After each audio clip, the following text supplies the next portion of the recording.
Eu lidero o time de gestão de sucesso do cliente aqui na PTC.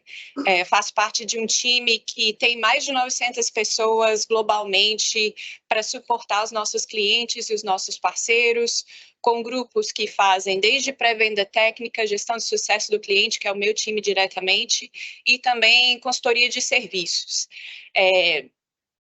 A gente está com um grupo aqui suportando o evento hoje.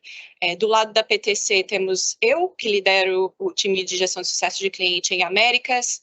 Temos a Carolina Pedrazas, que é a nossa gestão de parceiros para a América Latina. Temos o Everton Moreira, que vai ser o especialista técnico que vai dar suporte em português. Perguntas, dúvidas ou comentários que vocês queiram fazer, ele está disponível para responder em português para vocês durante a sessão. Temos o Brian, que é o nosso gestor de tecnologia do nosso Centro de Experiência Corporativa do Cliente, que vai fazer as 2 demos de hoje sobre gestão de produto inteligente. E último, mas não menos importante, temos o Joe Morman, que é o nosso VP de canais, que vai fazer uma introdução sobre o ciclo de vida de produto inteligente e depois passar para o core da nossa sessão de hoje, que vão ser as demos que o Brian vai entregar. Esqueci de falar do Ronaldo, que é o nosso ponto de contato em América Latina para vocês. E vamos ao que interessa, Joe. It's up to you. Okay. You can take the stage. Share your content. All right. Well, good morning, everyone. I'm Joe Morman, Vice President of Sales for Latin America, and we're coming to you live from the 17th floor of our PTC World headquarters here in our Customer Experience Center. This is an incredible place. I offer you the opportunity to come here and meet with us. It's a purpose-built facility to see not only our technology, but how it's actually used. So you can come and experience the technology, but also meet with our executives, meet with our product leadership, have the opportunity to truly engage with us. So grab Jonas, grab Partnervision, grab Ronaldo, come up here to Boston, please, and let's have a deeper discussion. So I have 5 slides that I'm going to present to you, and then I'm going to turn it over to Brian, who's the main part of the show here. But I want to talk to you about transforming your enterprise with what we call intelligent product lifecycle. And really, what that means is, what we hear from companies is, how do I take artificial intelligence and get it into our company to provide value? And that's one of the main tenets of intelligent product lifecycle. So let's. Your jobs are harder than ever. You have cost pressures, there's software and everything. People want to put AI inside your business. There's certainly geopolitical issues, those continue every day. Meanwhile, you have to get your products out the door in a successful manner. Your jobs are difficult. And when we talk to customers, IDC, company that helps us reach out to our customers to understand, what does product data mean to you? What could it be how could it bring success to the organization? What we hear across the board is taking product data and putting it at the center of your enterprise, not just in engineering, where it often exists, but truly making it available across the enterprise. What could that mean to our business? And executives across the board realize that it reduces costs, it differentiates products, increases sales, and reduces time to market. So with this feedback from our customers, we need to have this product data at the center. This is where intelligent product lifecycle comes into play. So again, it's powered by product data. Again, take that data that's stuck in engineering many times and put it at the center of your enterprise. And this is where it's fueled by AI. We have a deep AI strategy. In a little bit here, I'm going to touch on things that you can buy today from us that can bring real value to your enterprise. So call Jonas, call Ronaldo. Let's take a look at these things. I'm going to touch on them here in a little bit. But product data at the center, fueled by AI. We have to be open and connected to existing enterprises. So we have a completely open system. And it's powered by SaaS, or accelerated by SaaS. It doesn't have to be. We can go on-prem, but SaaS is an option for many of our customers today. In fact, about 70 to 75% of our Windchill revenue over the last year has come in from a SaaS perspective. So companies are adopting intelligent product lifecycle from a SaaS perspective. But don't worry, we have plenty of customers who are on-prem, but we have both. here's 4 areas that we can provide value today for you. Again, call up Jonas, call up Bernal to have these discussions. But field service, right? We help organizations optimize the effectivity of their technicians in the field. So if you have a service business, please talk to us about this. This is under our Service Max products. Requirements in application lifecycle management. Writing requirements is extremely difficult and time consuming. And this is something we can provide value today if you're writing requirements. Rationalizing parts in PLM. What happens? Engineers, they love to create parts. They don't like to search for parts. So the same bracket, the same motor, they'll just make it over and over and buy it over and over. Next thing you know, you have 20 of the same parts. We can help you today with AI to help you rationalize those parts in PLM. Huge cost savings, huge productivity enhancement. And then lastly, optimizing in CAD. Again, today we can help you take your CAD models and design differently, as opposed to actually sketching it out and designing it. You put a rough model in with parameters, and you look at things like design, and manufacturing capabilities. Do you want to injection mold this, or are there other types of casting things you want to use? But we can put all this into the model, let the AI generate the model for you and do it much faster. And FEA is built into these solutions. So this is something, if you want to look at how to bring engineers, look at this. And so I'll let you read these metrics, but these are real productivity enhancers that, again, we can provide you today. So about what that means from a business perspective. I mean, you just look at Valiant, 28% faster change implementation, right? Increasing service revenue at Schneider Electronic. That's a global electronics powerhouse. So this technology is real, and it provides real benefit. My last slide. Come on this journey with us, right? We were one of the first companies to take you from 2D to 3D. Many of our customers have PDM. We got to get you into PLM, right? Hardware and software, we can help you with those solutions. Software as a service, we have, again, our SaaS platforms are very popular with our customer base. And now the intelligent product lifecycle. So I challenge you, where are you on your transformational journey? We'd love to have these discussions. We'd love to find a way to help you continue to transform your business. Okay, that's my part. Thank you for your attention. And at this point, I'm going to turn it over to Brian. Thanks, Joe. Hey, everybody. He's a tall guy, so give me a second. I'm going to fix my camera because he's a lot taller than I am. But I want to take us through a tour of our facility, and I'm going to stop sharing. So good morning, Brian Jasinski, been with PTC for 6 years. I'm responsible for our demo floor here, and I wanted to highlight a couple of those examples that we were mentioning this morning around value and how we can unlock it rapidly. I'm actually going to take us on a physical rolling tour with my mobile cart here. So join me as I travel the space, and then I'm going to stop at a couple locations to really highlight those critical areas that we can improve the business, change our process, and unlock value. As Joe said, this is a purpose-built facility in the sense that we're here to deliver the entire portfolio of PTC, but really we're here to facilitate conversations inside of your business and be able to help you bring the different stakeholders together to have those conversations. So meeting together with your own teams and our leadership combined to be able to put demos together. You can see it's a living space. We're always having people doing things. It's awesome. Good energy. We'd love to have you here. Okay, so here's my first stop. And before I share content, I just wanted to show you what I'm going to talk really quickly. And then, of course, when you're in person, we can hand things to you and help you feel and engage in the software as well as the products that the software is designing. This is an example from Polaris. Polaris makes snowmobiles and quads and side-by-sides. Yes? It's Everton. Let me just make a statement here to make sure that everybody knows It's it. on page. Ok, pessoal, bom dia, o Everton falando. Tenho 2 recados para vocês. Um é que o evento está sendo transmitido com legenda. Então, para aquelas pessoas que precisarem de tradução, a gente tem ali na configuração um botão para você colocar legenda e colocar em português, tá? Então, usem essa funcionalidade se precisarem. A segunda é que eu quero encorajar vocês a fazer perguntas. Então, se precisarem, eu vou estar moderando aqui o chat. Então, se tiver alguma dúvida, alguma pergunta, coloca no chat que eu vou ajudar a responder para vocês. Pode ser em português mesmo, a gente vai responder, tá bom? Obrigado. Brian, you can go ahead. Thank you, Ayrton. And I talk very fast, so I really need to rely on him. He's doing an awesome job helping me out.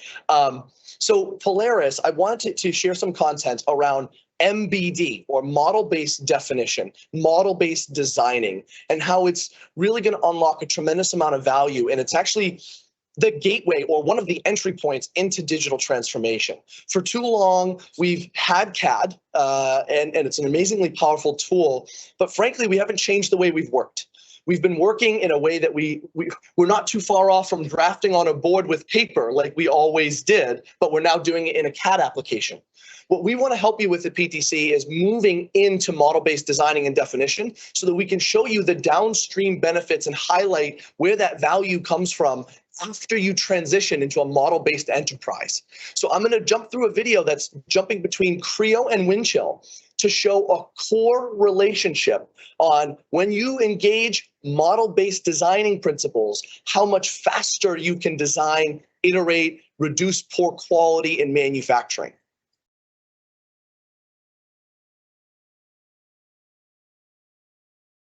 So the story here picks up with Polaris. Let me pull my video going, get my video going here. And what we wanted to highlight is how much faster we can design. So as I play this video, I want you to think about your design inside of your operation. You work today. What we see our customer is that design a product, fantastic, spend a lot of time in engineering, a lot of cost designing a component. And then the next thing that happens is that gets turned into some 2D paperwork that goes into manufacturing. We wonder why we design 3D products, we print them out into 2D paper, and then we hand them back to humans to build things in 3D. And we wonder why first pass yield doesn't work the way we want, or we have quality concerns or cost.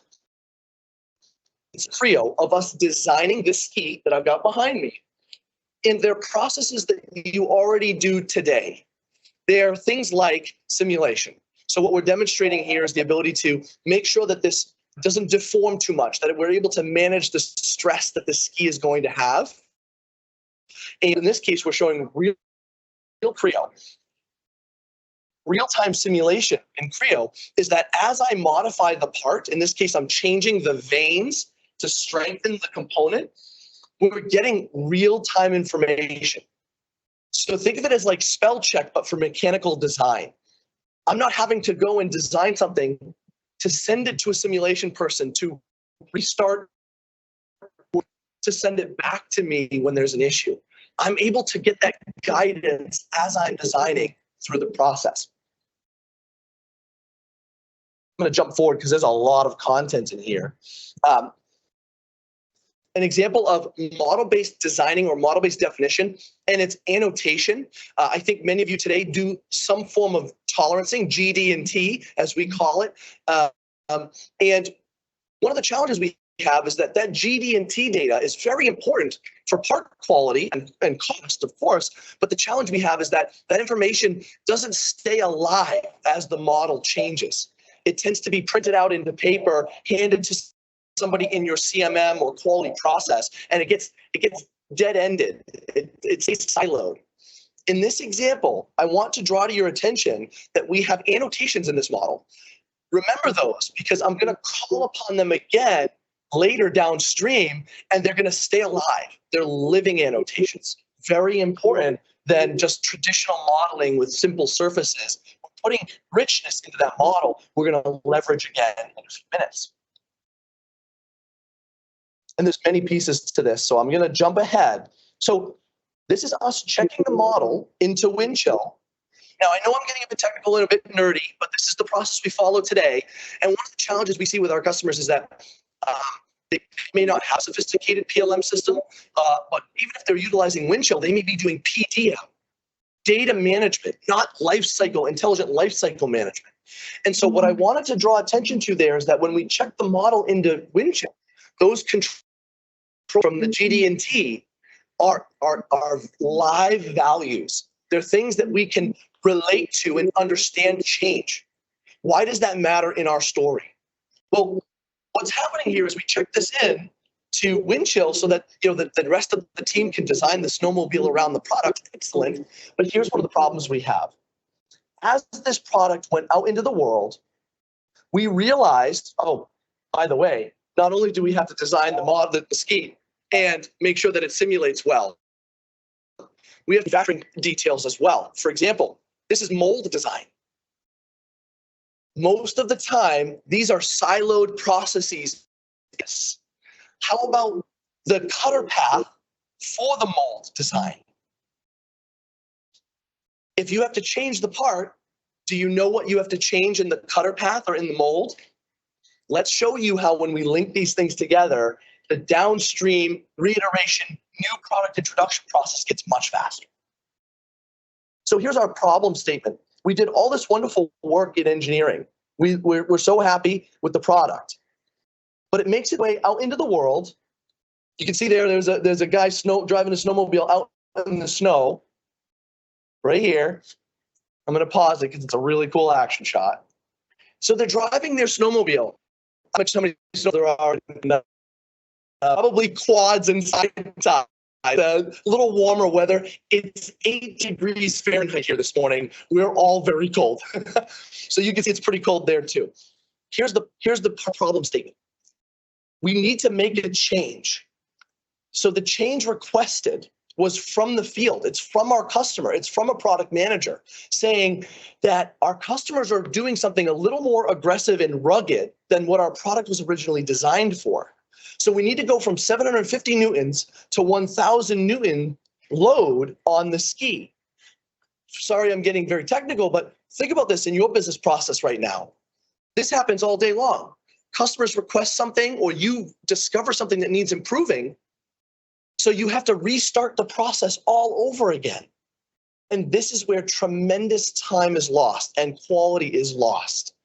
So, Ayrton, you tell me if you need to pause anywhere through this, but what I want to do now is I want to show you in PTC's worldview how we can do everything we did the first time much faster because we followed model-based designing principles.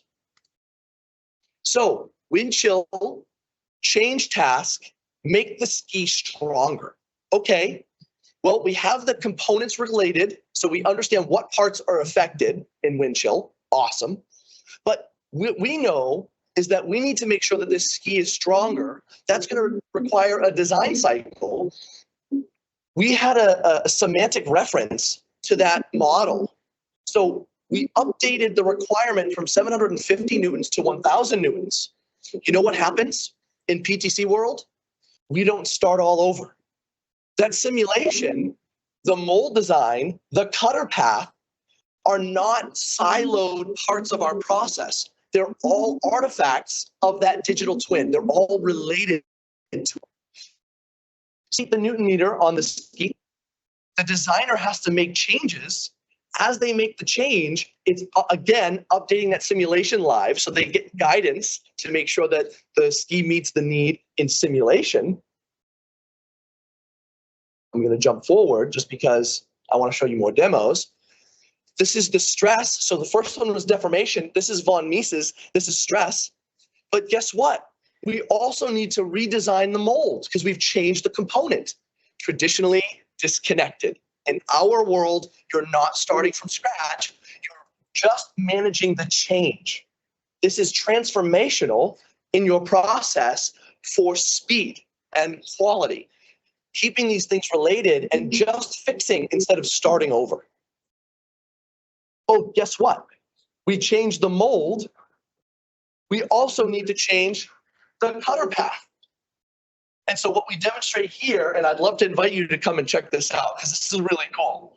We have the cutter path on this mold here, but we're showing a rough, medium, and fine cut just for those manufacturing nerds like me that love to look at the details.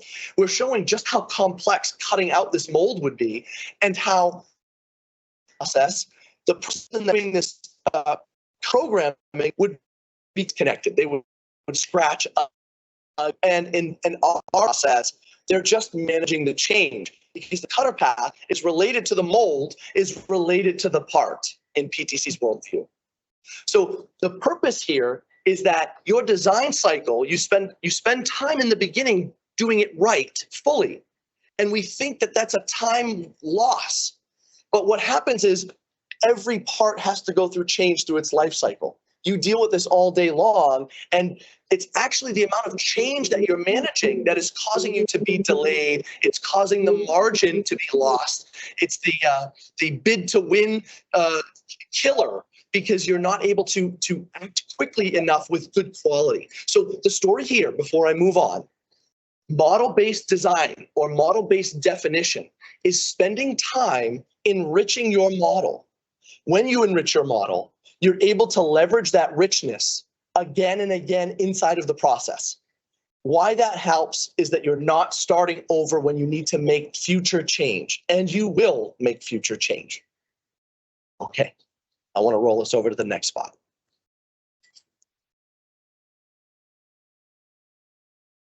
So we've got some other cool demos in the space. Talk about Polaris Razor. This I think I'd rather have in Brazil. Better for the weather, I think. Okay, really big demo, and it usually takes a long time. So I'm going to do my best to hit the high notes and still try to manage my time. Fortunately, a lot, and they pay me to do that here. Talk fast. So introducing the story, and then I'm going to show the video. Vestas, they make wind turrets or wind turbines. So think of it, any of you maybe be able to relate, large industrial or commercial assets that are highly unique that you have to customize for every customer. Of course, for most manufacturers, that customization is what causes them pain in their margin or the delay, manufacturing quality. How long does it take you to build the unique product efficiently? So what I wanted to show is an entire digital thread, end to end, in PTC's view of what happens when we connect a product so that it's smart and connected, when we're able to understand the product configuration, manage requirements, simulate, and then be able to manufacture first pass yield, good, perfect quality, when we have a new product every single time. And then how can we bring that into a closed loop back to service to install the change so that the product is working in the field? It's a big demo.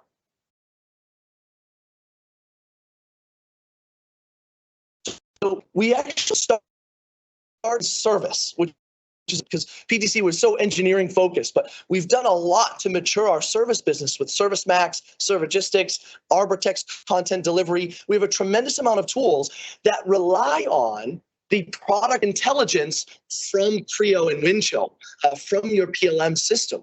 And so the beauty here is that we have connected products out in the world. The beauty of a connected product is that we're able to understand how it's performing. And so I had a medical device customer in the other day. For them, product intelligence, they send a technician to the product with a USB stick, and they pull logs off of the machine every 3 years, 2 years, to learn about the product, how it's really being used. Of course, this is a challenge. They're not getting fast data, relevant data that they can act upon. They're getting data way too late. What we're demonstrating here is a solution from one of our partners that's a connected product. So this is thing we're with it. And we're able to see how these things are working in the field. Now, why that matters to us at PTC and engineering and you and your product is that most of the time, service team knowledgeable about the problems that happened, but that data doesn't make its way back to engineering so that we can learn and iterate better. It tends to stay in the mind of the experts in service. So here's what I want to demonstrate really quickly. With a connected product like this, what we're able to do is relate the telemetry data What happened? When did it happen? Sensor data like vibration and wind gusts matter a lot to Vestas. And so we're showing that telemetry data. Wonderful. But we're going to relate that telemetry data into the intelligent product life. And I'm going to jump ahead because we have a lot of content. Let me find the spot that I want. So here's an example. And this is a little bit into the clicks and picks. This is us showing a problem report. Now, traditionally, your telemetry and field service systems are not connected to your engineering systems. But in PTC's view, they should be.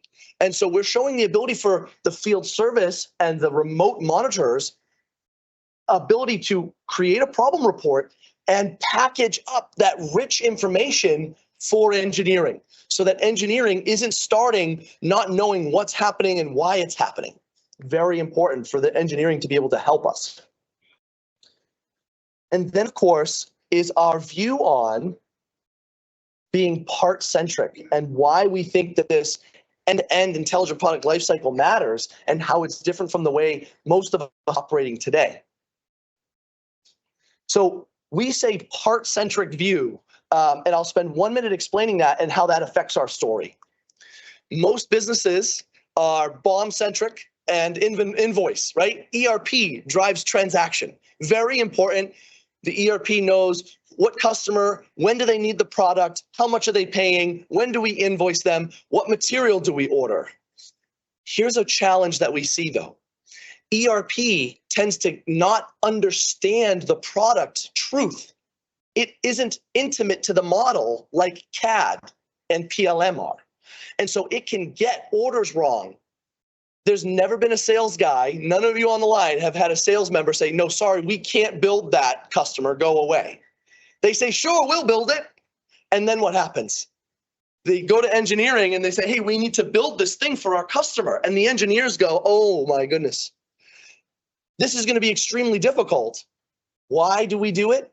We have to win that customer over. But what happens? Lots of quality issues. All of our margin profit just goes away because we have to re-engineer, right? Okay, part-centric view, PTC's worldview, is that if you are able to understand what here is a turbine, this is a unique variant, one of one. We can go from the high-level EBOM, 100% or 150% engineering build. We can zoom all the parts that are affecting this gust problem. So what I'm showing here is us as the engineer drilling down to the component related to our alert. In a part-centric view, wind chill actually informs your ERP so that it's more, informs your MES so that you can manufacture things right faster. That component is the component that we have to solve, is a solenoid that is responsible for the wind gusts and experiencing. And I have a demo. I'm going to do my best to be fast and cover all of it. So we have to make a design change. And we call analysis is when you have to make a change in your businesses today, what we're seeing in most of our customers is that they have CAD, which is great, but they tend to have their product data management be some form of file explorer, and they're using Excel sheets. So the designer opens Excel, tries to fund the product, opens it, nope, wrong one, closes it, opens the next one, closes it, open the next. They spend all day looking for information. What we call impact analysis is that when we make a change to this component, Windchill will explain everything that's related to it. It will expand the understanding and serve the engineer everything related that they need to touch and work on. Why does that matter? That means when they go to make a change, they can do it completely, holistically. So that way there's nothing missed that goes to manufacturing to cause delay or quality concern. And so we're showing that right here in a BOM red line.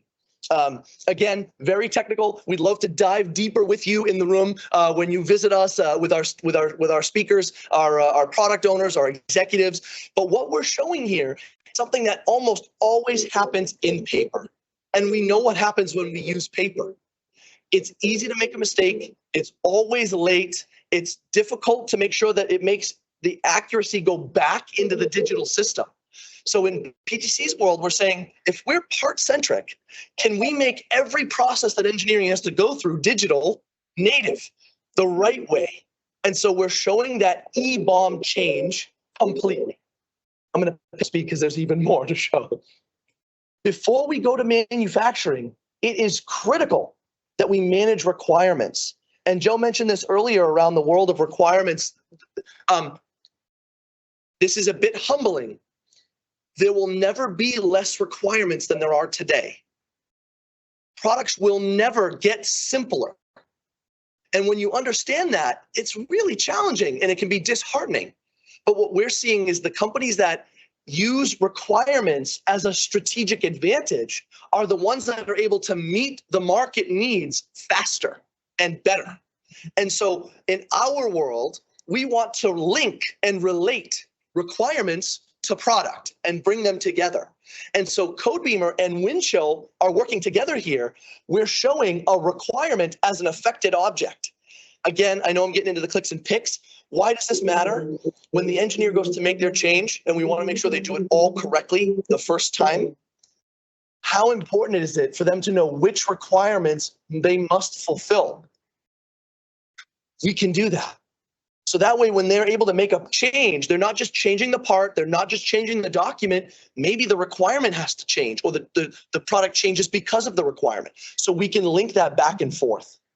By the way, in our worldview, we treat requirements and software and application management the same, because almost every product today has some form of mechatronic or smart connected control. There's some sort of digital there. And we want to make sure that software and hardware complement each other. We all know the supply chain challenges that we experienced a few years ago, where we were waiting on chips. Mechanical things were all set, but chips didn't work because we couldn't figure out what chips to change and substitute to keep producing. So let's sure that when we update the requirement is also a living object so that we can go back and forth with change. Very cool. Guess what?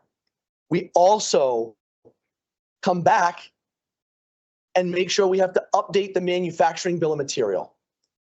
And I'll close out the story really quick with maybe two chapters, manufacturing and service in a nutshell.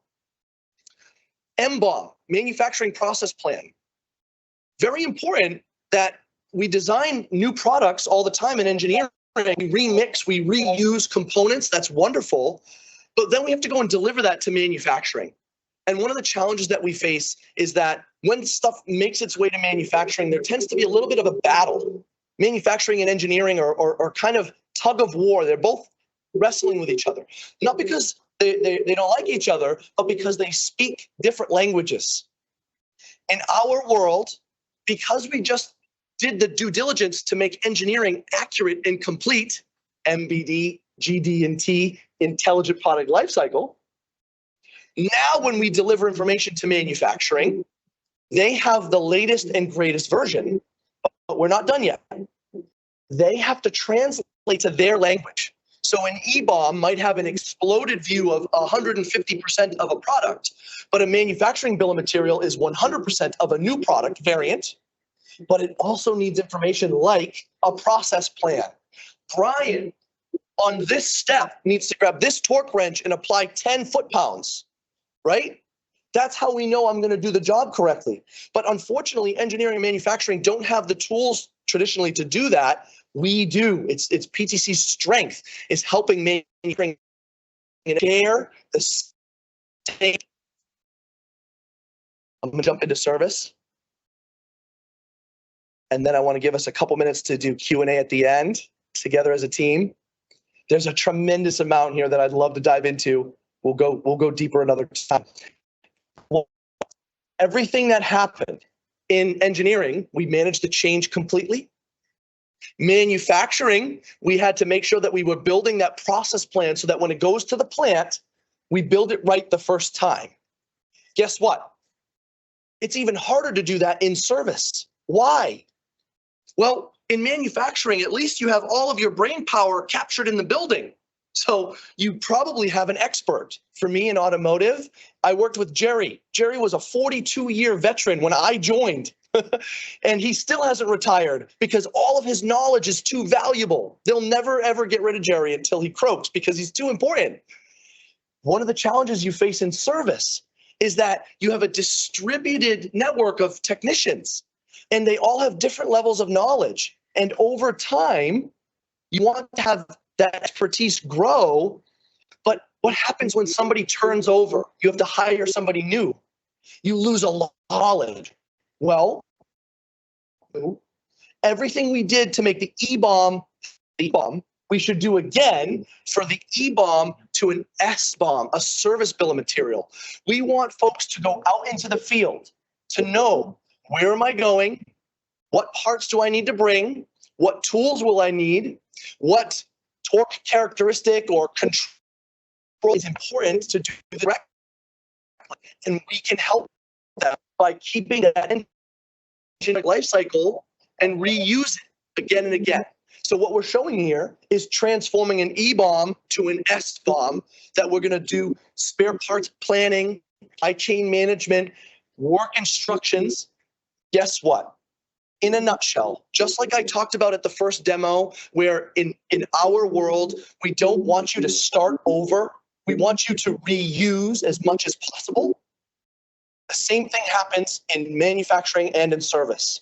So because we already designed this product the first time in engineering, when we go to manufacturing, we're not starting with nothing. We're starting quite a bit of innovation that we transform. Same thing happens in service. You're not starting with nothing. You're starting with what you had in engineering and manufacturing, and you're reusing that. So very important that we're able to act quickly. Where does this take us from a value perspective? And I'll close the loop here. I want to find my video. Service. So if we have this intelligent product lifecycle in action, we're able to get engineering information accurate and then reuse it in manufacturing and in service.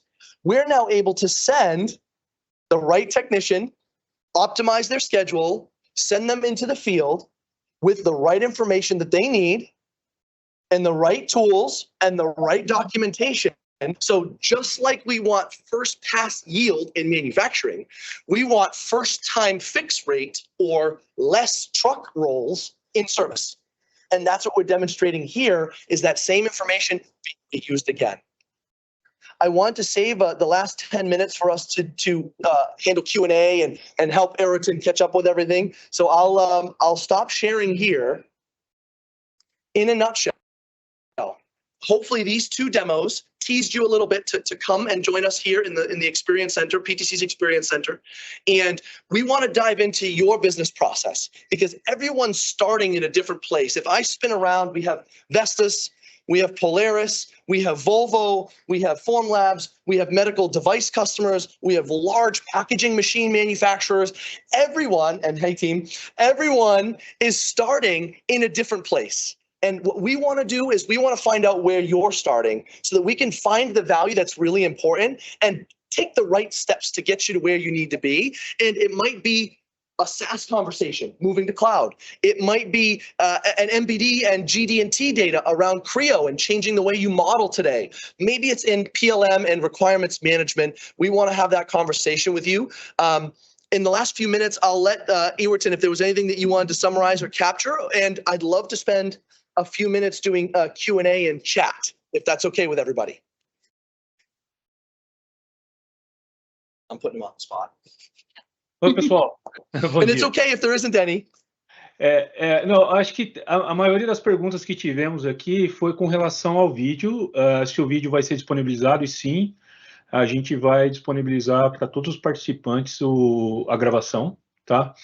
A gente teve algumas outras perguntas também com relação às indústrias, né? A PTC, a gente tem atuação em todas as indústrias, desde equipamentos pesados, empresas de, a gente chama de Aerospace and Defense, né, aeroespacial, consumer. Então, assim, se vocês tiverem dúvidas específicas, a maioria das perguntas estão vindo aqui no privado, a gente vai estar moderando aqui para responder para vocês, tá? Com relação à apresentação, só fazendo um pequeno resumo, vocês viram que a gente tem o grande ponto das soluções é o reuso, certo? Desde a definição lá de requisitos, definição de lista de materiais, até uma coisa engraçada aí para quem está acompanhando as traduções, quando ele falou bombs, o sistema traduziu bombas. Então, assim, na verdade, a ideia é a gente mudar o sistema de gestão de lista de materiais para uma gestão parte-cêntrica, né? Que é basicamente você saber tudo que está acontecendo ali com relação ao que acontece com o componente. Então, fiquem à vontade aí para fazer perguntas e eu vou passar a bola para o Brian novamente, se não tiver nada específico. Brian? Eu queria fazer um highlight, Everton. O que vocês viram aqui hoje, a gente tem um estúdio montado para apresentar as demos, mas elas são muito mais impressionantes em pessoa. Então, eu queria reiterar o convite de vocês virem aqui até o nosso corporate e poder conhecer o Brian e o Joe em pessoa e verem as demos pessoalmente aqui, porque é uma experiência muito interessante. Brian, he highlighted that the translation for bombs are actually bombs in Portuguese. So he explained that. Boom. Ryan dropping bombs. Dropping bombs. Yeah, exactly. But Thank you, Eric. They're asking a lot of questions in the chat for Everton. He is responding all of them. He turned out to you again for closing comments, and then we can pass it over to Jonas. Yeah. Okay, I'll close it out. Thank you from the PTC team. Yeah, we're here to support. Thank you, Partnervision, for helping arrange this. Thank you for all of your guests that have joined us. Don't let this be the first time and last time that you've talked to us. Please talk to us. We want to dig in and help you out. And then Jonas, thank you so much. Take it away for closing comments, and thank you from the PTC team.